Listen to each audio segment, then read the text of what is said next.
היי בנות, טוב. היום אני אעשה לכם סקירה על אודמי ביוטי קר. בואו נתחיל. אני אגיד לכם מה דעתי עליהם, על עמיד ועל מלאכותי. המלאכותי יותר טוב מהעמיד. מספר 96 זה האודם הכי אהוב עליי מביוטי קר, מספר 96, שהוא בגוון ברק כזה.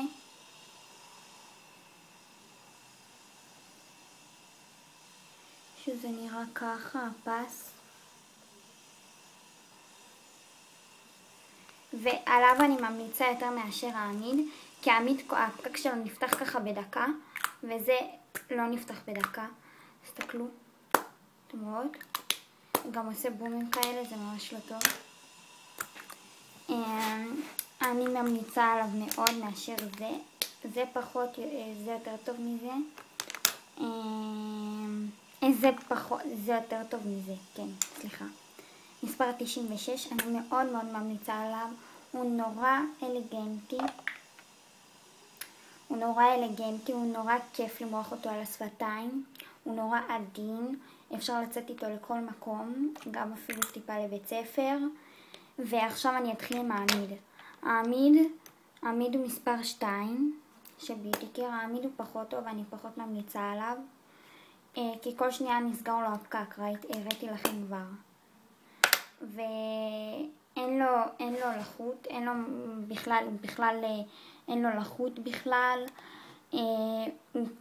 טיפה עמיד ששותים ואוכלים הוא משאיר טיפה סימן, לא הרבה. ואני אראה לכם סוואט של היד שלי. זה ורוד פוקסיה כזה, שאפשר לראות את ההבדל שהם צבעים די דומים. זה של הפוקסיה וזה של הרגיל. במציאות אבל זה דומה, זה לא דומה ממש. ומי מי שלא נוח לה עם שפתון או אלרגית למשהו, אז עדיף שהיא לא תשים אותו, בגלל שזה לא יזיק לה.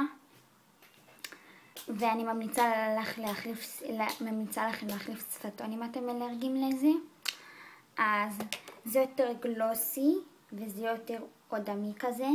זה יותר גלוסי וזה יותר אודמי. זה יותר חמאתי וזה אלגנטי יותר. מקווה שנהניתם מהסרטון.